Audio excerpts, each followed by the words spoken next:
Chinese pork belly. So juicy, so succulent. It makes the perfect death row meal.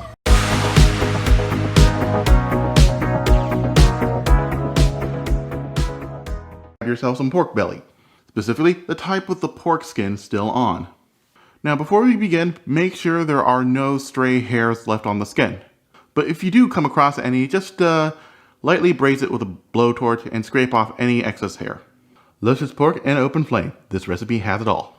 Anyway, you're going to need about 2 pounds of skin on pork belly. Now whether you get a whole slab or pre-cut like this from the butcher, make sure they're at least 1 inch wide. Once you do, cut them up into 1-inch cubes.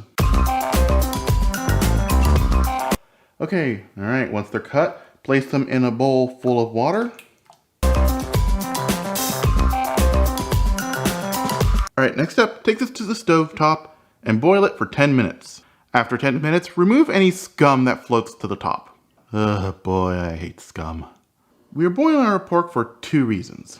1, to de-scum the pork, and 2, to give the pork some structural integrity. Because over the course of our braise, our pork is going to become more tender. And if we were just to braise the raw pork, it would disintegrate under its own weight. Boiling it tenses up the muscle fibers, and once it's done, it should be nice and tender without disintegrating. We're going to be making the pork belly in a slow cooker. Listen, I get this. This is not a traditional Chinese way of cooking.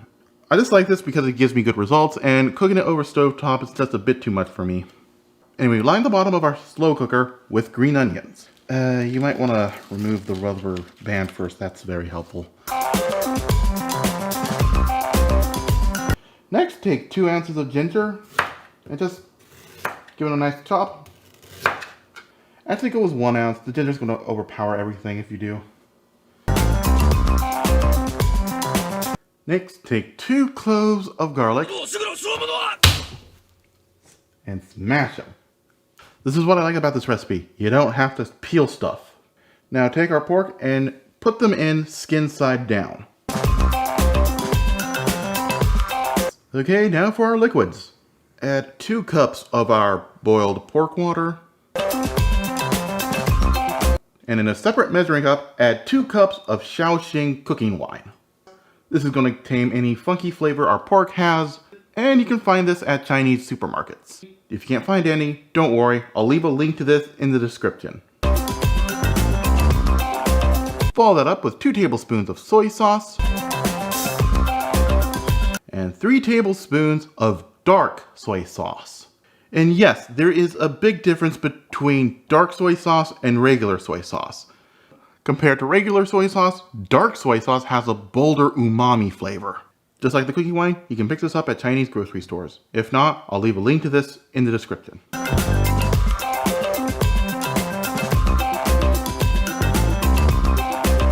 And this thing stains pretty badly, so be careful with it. And let's toss in a few spices. 1 cinnamon stick, 2 star anise pods, and 1 bay leaf. And finally, top this off with 8 ounces of rock sugar. Once again, Chinese market or link in the description. Slap on the lid and let this cook on high for 4 hours.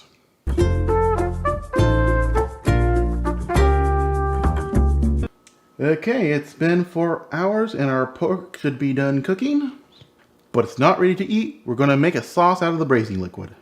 Transfer our pork to a small bowl. If you get a few of our onions, don't worry, it's not the end of the world. Alright, okay, and once you get the pork out of the pot, the inner pot, and just dump the contents into a bowl with a strainer.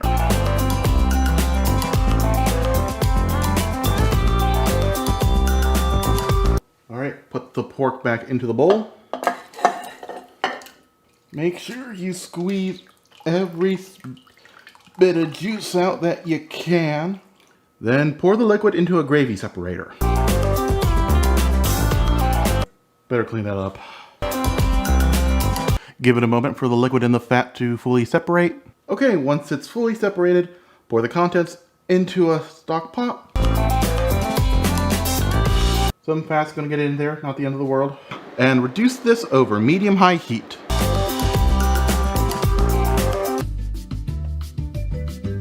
Okay, once the liquid reduces by half, pour it back in our pork.